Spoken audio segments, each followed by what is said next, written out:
खबर रामपुर से है। रामपुर में प्रेस कॉन्फ्रेंस कर सपा प्रत्याशी आसिम राजा ने रामपुर पुलिस प्रशासन पर लगाए गंभीर आरोप। सपा प्रत्याशी आसिम राजा ने कहा, अगर परिणाम उनके पक्ष में नहीं आते हैं तो छोड़ देंगे राजनीति।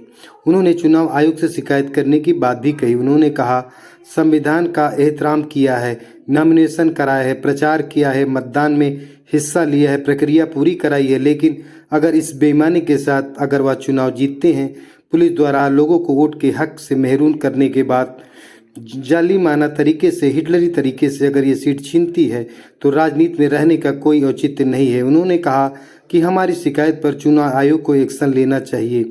चुनाव आयोग का और क्या काम है। उन्होंने रामपुर में मुस्लिम बाहुल समीकरण का जिक्र करते हुए कहा कि कहीं 5 वोट पड़े, कहीं 6 वोट पड़े, कहीं 8 वोट पड़े हैं। उन्होंने कहा, यह चुनाव कहाँ है, या तो गुंडागर्दी के जरिए लोगों के वोट के हक से महरूम कर दिया। आसिम राजा ने कहा, हमने चुनाव आयोग से डिमांड की है कि रामपुर की मुस्लिम आबादी को वोट डालने नहीं दिया गया। यह चुनाव नहीं हुआ है, इस चुनाव के क्या मायने हैं। कुछ विशेष क्षेत्रों में बूथ कैप्चर किए गए हैं। एक तरफ 6, 8 और 10% पोलिंग हुआ है और दूसरी तरफ पोलिंग 50, 60, 70 और 80% है। खुली हुई है बूथ कैप्चरिंग है। आसिम राजा ने कहा, कुछ बूथों पर ऐसी पोलिंग हुई है जो रामपुर के चुनाव के इतिहास में पहले कभी नहीं हुआ है। इस बेशर्मी और जुल्म की आखिरी हदों पर है, बल्कि आखिरी हदों को भी पार कर चुकी है। हमने आज़ादी के बाद से आज तक भारतीय जनता पार्टी यहाँ के समीकरण की वजह से, रामपुर की विधानसभा के समीकरण की वजह से कभी यहाँ से सीट नहीं जीत सकती, लेकिन पुलिस की वर्दी के जुल्म के साथ सीट को छीनने का जो प्रयास है वो बड़ा शर्मनाक है, कल मतगणना है। हमने सारी शिकायत चुनाव आयोग को भेज दी हैं। ये पत्र हमारे पास है, चुनाव आयोग की नहीं, ये हमने भेज दी हैं और हमने चुनाव आयोग से मुतालबा किया है, उनसे ये डिमांड की है, ये मांग की है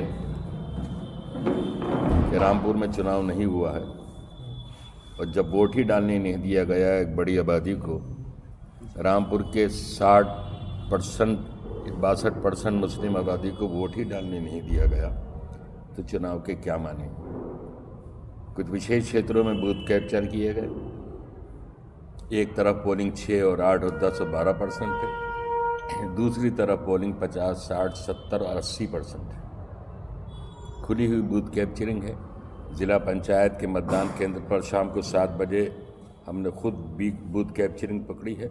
एडीएम शाक्य जी वहाँ मौजूद थे, मौके पर पकड़ी है। और वोटर लाइन में खड़े हुए एक शख्स से हमने पूछा, कहाँ के रहते हो, तो बताया ज्वाला नगर के, ज्वाला नगर में रहते हैं। और वो मतदान ज्वाला नगर का नहीं था, वो मतदान आवास विकास कॉलोनी वीआईपी कॉलोनी का था। ज्वाला नगर उप कृषि निदेशक के कार्यालय का मतदान केंद्र, मुर्तज़ा उच्चतर माध्यमिक विद्यालय और ज्वाला नगर के बहुत से बूथों पर वो पोलिंग हुई है जो रामपुर के चुनाव के इतिहास में कभी नहीं हुई। ज़िला परिषद के मतदान केंद्रों पर मुर्तज़ा स्कूल में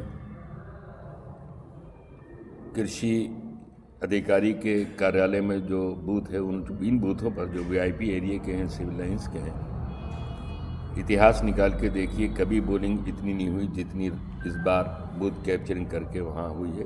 प्रमाण है कि वो बूथ कैप्चरिंग है। हमने सारी शिकायत की हैं और चुनाव आयोग से ये डिमांड की है कि मतगणना को रोक दिया जाए। निष्पक्ष और भयमुक्त माहौल में यहाँ दोबारा चुनाव कराया जाए, अर्धसैनिक बलों की मिलिट्री की निगरानी में, कि हम चुनाव में हम राजनीति छोड़ दें। क्या फ़ायदा है ऐसी राजनीति। आसिम सर, जो कल मतगणना होने वाली चुनाव आयोग अगर संज्ञान नहीं लेता उसमें है, क्या आप, करेंगे? अगर चुनाव आयोग कोई एक्शन नहीं लेता है तो क्या आप उसमें भाग नहीं लेंगे, क्या लगता है? मैंने बता तो दिया कि हम तो प्रक्रिया के सहभागी हैं। हमने संविधान का एहतराम किया है, सम्मान किया है, नॉमिनेशन कराया है, प्रचार किया है, मतदान में हिस्सा लिया है, तमाम जुल्म के बावजूद प्रक्रिया पूरी कराएंगे। लेकिन इस बेईमानी के साथ अगर वो जीतते हैं, पुलिस जुल्म के साथ रामपुर के लोगों पर अत्याचार और वोट के हक से महरूम करने के बाद जालिमाना तरीके से, हिटलरी तरीके से अगर ये सीट छीनती है तो फिर राजनीति में रहने का कोई औचित्य नहीं। आप विरोध करेंगे? विरोध मतलब राजनीति छोड़ देंगे? वो तो मैं खुद ही कह रहा हूँ। क्या इस पे सोचा जाएगा। सर क्या उम्मीद क्या है? फायदा जब चुनाव ही नहीं होंगे सर। आसिम साहब क्या उम्मीद है और कि कल आप कल जो अपनी मतगणना अपने हक की लड़ाई लड़ते रहे। सर जो कल मतगणना होने वाली है, फिर क्या उम्मीदें हैं आपको? क्या निष्पक्ष होगा या नहीं होगा, क्या लगता है? देखते हैं। यहाँ तक तो हम निष्पक्ष की उम्मीदें करते चले आ रहे हैं, हमारी उम्मीदों पर पानी फिरता चला आ रहा है।